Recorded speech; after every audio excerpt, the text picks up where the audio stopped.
I used to think the quiet parts of the woods were the safest. Turns out, silence can be a mouth. I grew up in Pine Hollow, Pennsylvania, a mill town stitched to the edge of Black Maple State Forest. Locals call one section Old Mile, even though the trail marker says 0.7 miles. The nickname isn't about distance. It's about time. People say sound dies there. Not muffled dead. No birds. No wind. Your breath flattens like it hit a wall. You can clap, and it's like clapping into a vacuum. The old folks claim the hill used to be a churchyard before the state turned it into protected land and the church burned with the congregation inside. Others swear it's just a trick of topography. A bowl. An acoustic null. A dumb science thing. My dad didn't believe in dumb science things. He believed in keeping promises and changing the oil on time. He took me camping the October I turned 12. "We'll be back before the trick-or-treat crowd," he said, cinching the tent lines like he always did. 2 extra turns, then a neat little square knot. He was particular about knots. The last sound I heard that night was his zipper. The tent flap opened, cold came in. He whispered, "Bathroom," and his headlamp bobbed away between the black columns of maple. I lay there counting to 100 the way he taught me when he wanted me calm. At 94, the woods went blank. Not quiet blank. My ears popped like we were on a plane. I remember thinking, that's weird. Then, Dad? Then, nothing. He never came back. We searched for days. Helicopters, dogs, volunteers from 3 counties. A ranger took me aside and said everything they could track boot prints, snapped twigs, faded near the Old Mile marker. Sometimes scent gets tricky in bowls, he told me. Like he didn't want to say the other thing. Sometimes people go where you can't follow. When I was 27, I moved back to Pine Hollow to sell the house. Mom had already left Florida, a condo, new church friends who didn't know what the word Old Mile tasted like. I should have just emptied the place and called a realtor. Instead, I found Dad's old Olympus voice recorder in a shoebox under the basement steps. The one with a crack across the screen from when I dropped it off the porch, and he said, "It still works. Things can be ugly and useful." The batteries were corroded, but the SD card was fine. There were 3 files from the week he disappeared. He used to record bird calls to play back to me. "Hear that?" he'd whisper, "white-breasted nuthatch." I plugged the card into my laptop expecting that, not a 4th file named 1031, Old Mile. Wave saved the day after the search ended. It was 26 minutes long. I pressed play. Static. My breath before I even realized I was holding it. Then Dad's voice, thinner than I remembered. "Test. If anyone finds this, I'm at Old Mile, Wednesday. 6:34 p.m. Leaves. Boots." Then, like a curtain dropped, the air went empty. My speakers didn't hiss, they stopped. 20 seconds of void. Then a whisper I didn't know, not words. Shapes of mouth without sound. The waveform on the screen went flat. My cursor moved over absolutely nothing, and the timer kept counting. At 0 hours, 2 minutes and 12 seconds, I heard my dad again, as if he'd walked back into the world from a different room. "It's different inside. Throat feels," he gagged. "You were right," he said to nobody. "It eats it. It eats the noise." The file juddered with little ticks like distant metronomes, regular and wrong. Then Dad said, soft as a prayer, "If you can hear me, I promise to be back." I listened to the whole thing 3 times. At the end, after another seam of silence, there was one clear, wet breath. "Okay," he whispered, "okay." And then the file ended. I didn't sleep that night. Pine Hollow can feel like it's watching you. The mill whistles used to tell us when to eat, when to sleep, when to wake. Even after they shut down, the town still moves on those ghost cues. At 5 a.m., I packed Dad's recorder, a fresh set of batteries, and my own little Tascam. I told myself I was just going to prove something dumb in science. There's an old road that runs parallel to the hiking trail. If you know it, you can skip the park gate and the rangers who tell you not to go alone. I parked where the asphalt gives up and the leaves win. October air bit my teeth. I walked. At the Old Mile post, everything fell off a cliff. There were crickets outside the invisible line, the little mechanical kind that sound like cheap speakers, but inside, my boots made no sound, even though I could feel them striking the dirt. It's not that the audio disappears, it's that your brain has nothing to put it on. I clicked the Tascam with my thumb and felt the tactile bump, but heard no plastic. I mouthed, "Hello?" and saw my breath, but my throat stayed empty. I clapped. My hands stung. No air moved. I took 3 steps forward and felt something press on my eardrums, not from outside, inside, like a yawn that can't decide if it wants to open. My chest tightened. My jaw ticked. I squeezed my eyes shut and saw those little sunflecks you see when you stand too fast. And then, under all that nothing, I felt it, a rhythm. Tick. Tick. Too slow to be a clock, too wet to be a machine. I followed it. A cut stump sat at the pit's center, black with age. Rings like ribs. Something white was wedged into the rot, wrapped in plastic that had gone brittle. I pried it free with numb fingers. It was a ziplock around a folded page and a disposable camera. The note was in my dad's block print. "For when you're older," it said, "if you came back." Then one more line. "Bring a bell. Pros bring a bell, bring a bell, bring a bell, bring a bell." I laughed without sound. A bell? I looked around like there'd be one tied to a tree with a red ribbon. There was only the stump, the leaf-rigid dirt, the line where the world began again. It took effort to step back across it, like wading out of a pool wearing clothes. The crickets snapped into place. A crow somewhere yelled the word idiot like crows do. I could hear my heartbeat in my ears. I sat on the hood of my car and unfolded the note. Under "Bring a Bell," he'd drawn a little diagram, a bell on a string, a stick planted in the dirt, the bell tied so the wind could swing it. On the back, 3 lines. "It can't take what's already moving. Keep the air busy. If you hear breathing that isn't yours, don't run. If you hear breathing that isn't yours." I drove to Clover's, the hardware store that sells everything from nails to live bait to the kind of candy that only exists in stores with squeaky wooden floors. The old man behind the counter looked at the bell. I picked a copper one meant for garden stakes and said, "Deer won't like that." "Good," I said. He rang me up without another question, because in Pine Hollow, you don't ask why someone needs a bell at 6 in the morning on Halloween week. I went back with string and a stake and a dumb, stubborn hope that instructions written in 2004 could save someone in 2025. I planted the stake just outside the silence line so I could still hear what I was doing, tied the bell low, and tested it. It chinked a bright, non-haunted chink. Then I pushed it into Old Mile with the toe of my boot, let the string pay out, and watched the bell cross the border. The sound cut off like a neck being pinched. The bell moved. Nothing came out. I swallowed, stepped in, and reached for it with shaking fingers.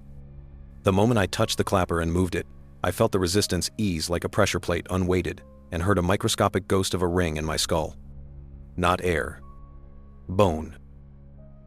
I stood there, bell in one hand, recorder in the other, shifting the clapper back and forth. After a few seconds, the nothing thinned. Not like sound, came back more like the blank canvas got a smudge. The tick I'd felt earlier synced to it. Tick swipe. Tick swipe. My jaw unclenched. I whispered without meaning to, and for the first time inside the line, I heard the edge of my own voice, not actual voice, more the shape of it. "Dad?" Something answered. Not words. A breath right behind me, moist and patient.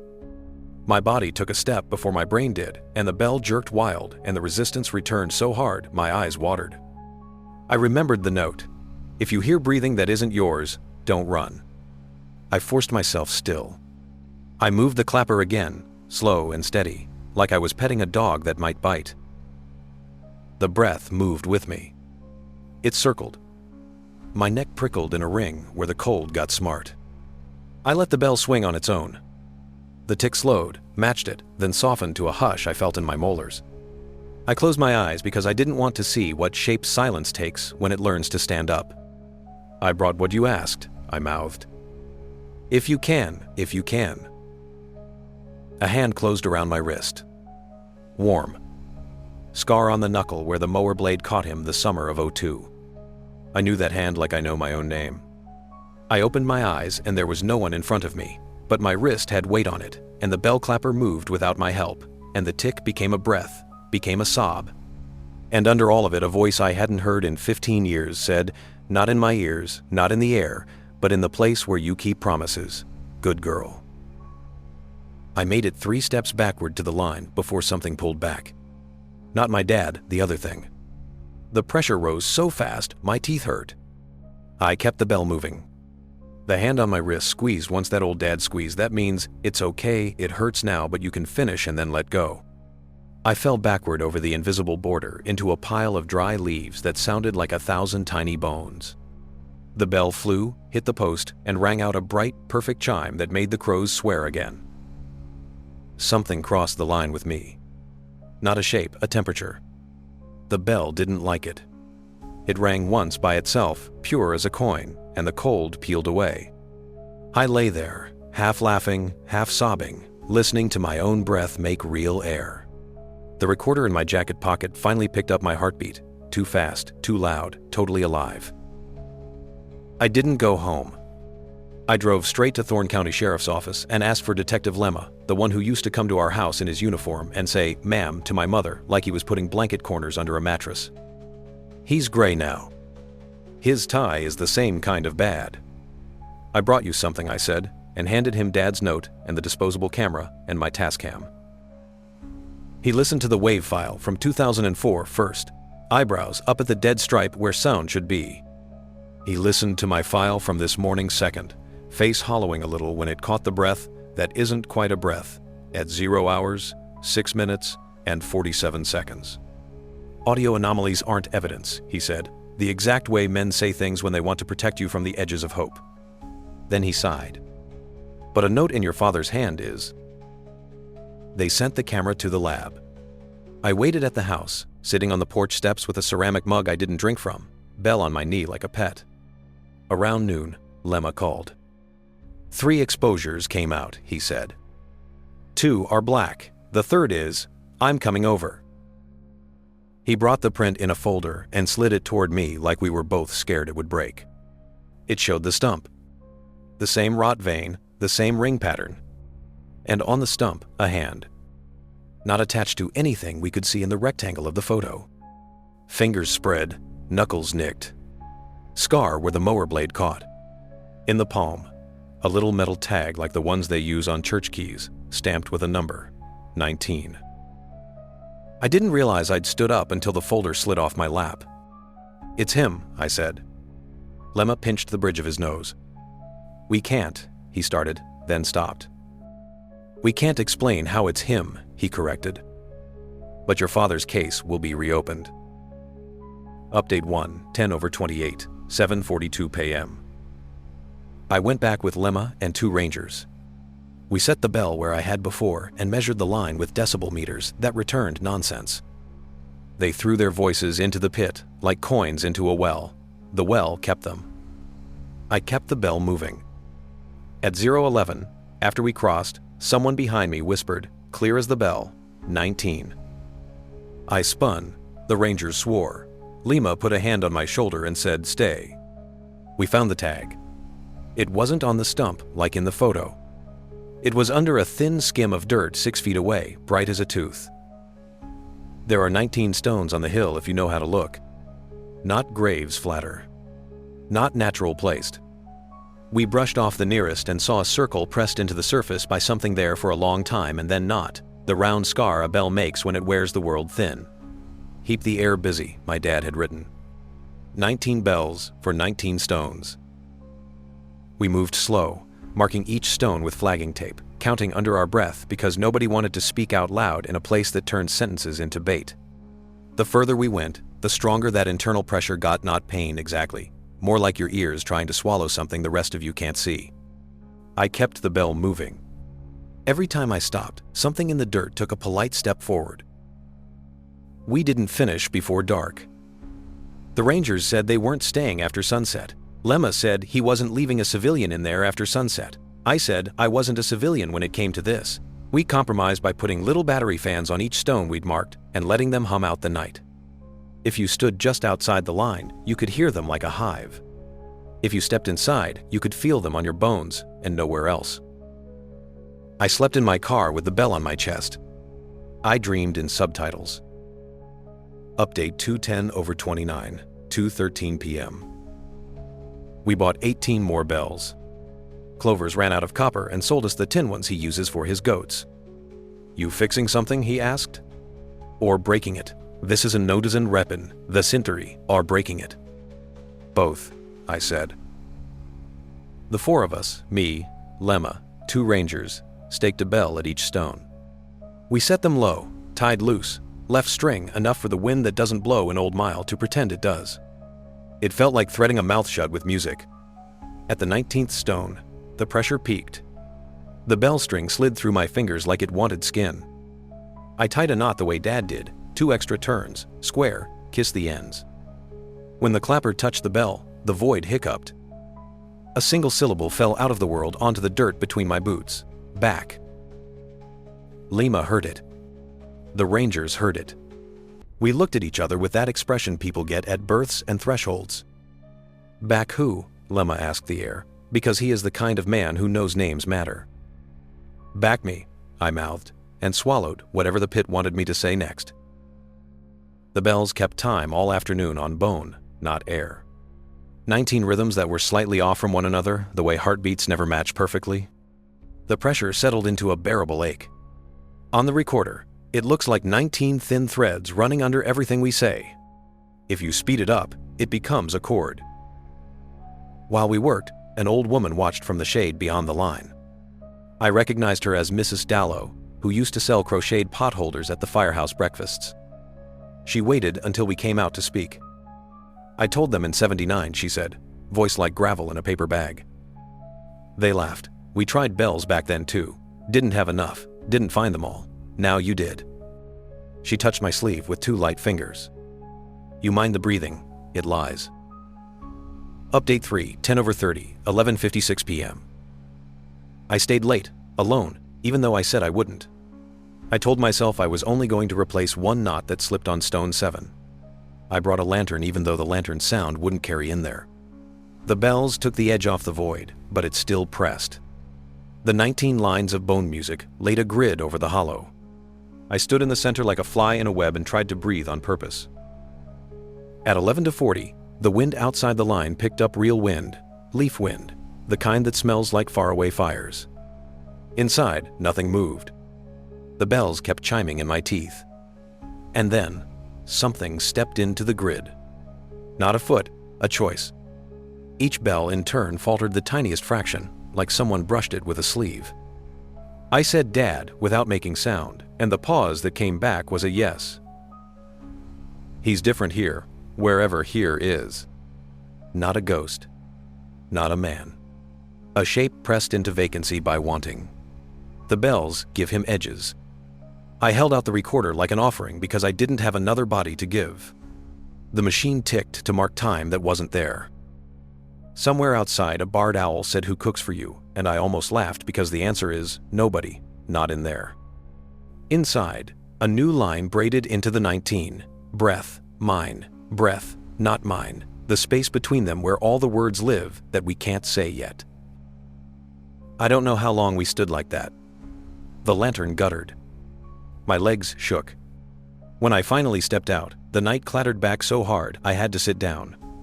On the recorder, if you scrub to the very end of the track and turn your volume up all the way and put your headphones on so tight your ears hurt, you can hear a voice that is almost but not quite my dad say, "Tomorrow." Halloween, 10/31, 6:06 p.m. Final update. We brought the town. Not all of them a human number. Mrs. Dallow. The Clover's clerk. The Rangers, Lemma, my Aunt Jo who used to cut my hair with sewing scissors. We set candles outside the line because candles still have the decency to make noise. We told everyone not to speak once they crossed. We told them, move your hands, tap your keys, keep your zipper dancing, don't give the void empty to eat. We told them, if you feel breath that isn't yours, don't run. At 6:31, the timestamp from Dad's file, the pressure pivoted. The bells all chimed at once, not out loud but in my bones, and for a single slice of time the grid went bright in a way that had nothing to do with sight. I felt a hand in mine. Scar on the knuckle. Warm. The hand squeezed and something in the middle of the pit heaved like a breath after a long dive, and out of the seam where air meets absence stepped a man who looked like my father after a very long walk. He didn't come all the way. Not at first. He stood straddling the line like someone pausing in a doorway to remember what the room is called. The bells went wild, all 19, and the space pressed back hard like it didn't want to give. Aunt Jo started to cry and clapped both hands over her mouth and shook her head until she wasn't crying anymore.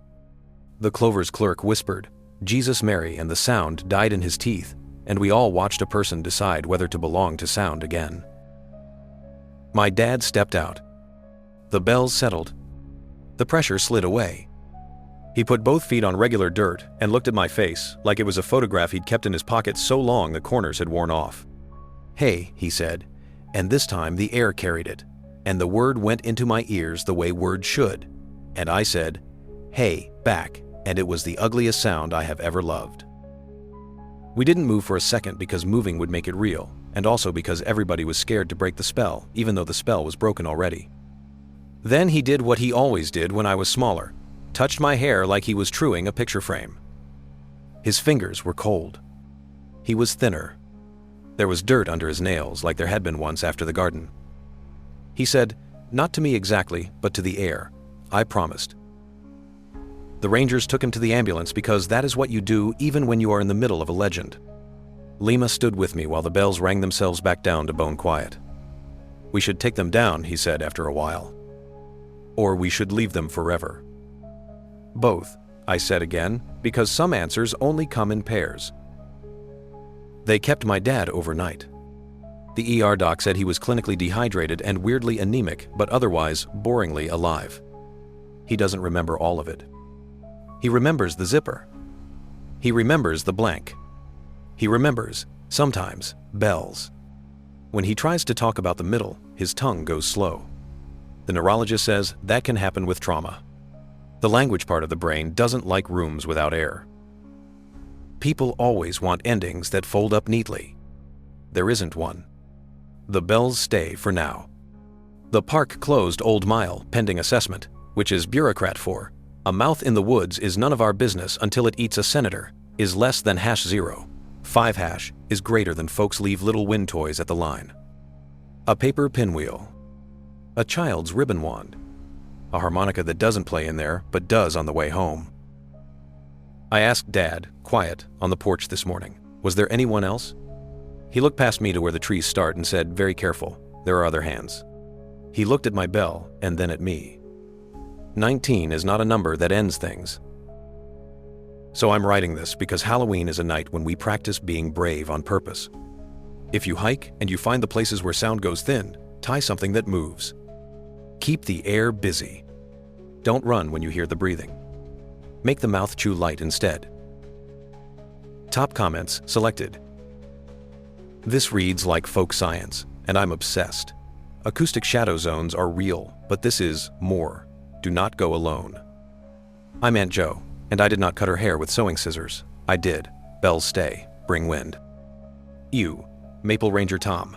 Officially, Old Mile is closed. Unofficially, if you drop a bell off at Station 3, I won't ask questions. You, 19 hands found. Count the stones in every hollow. It won't always be 19. Epilogue, 11/1, 8:02 a.m. I woke to a sound that wasn't a sound. Thought it was a dream. Then realized the bell I left hanging on the porch was moving, even though the air was still. It chimed once, not out loud, in the place behind my teeth, and I knew without knowing that someone else found their way to an edge last night, and the grid took. I don't know if it was here. I don't know if it was there. I just know the forest that eats sound has to spit sometimes. And to write problems of that is Routher's and well advice about the self. Some places don't need to roar to be dangerous. They only need to make you doubt your own voice. But a promise is louder than a silence if you keep it moving. If you're wandering tonight, tie a little bell to your courage. Keep the air busy for someone who can't yet. And if you hear a breath that isn't yours, don't run. Stand. Ring softly. Let love draw the line back to sound. You're watching Story Boar. May the truths you call home always find their way to your voice, and may your voice always find its way home.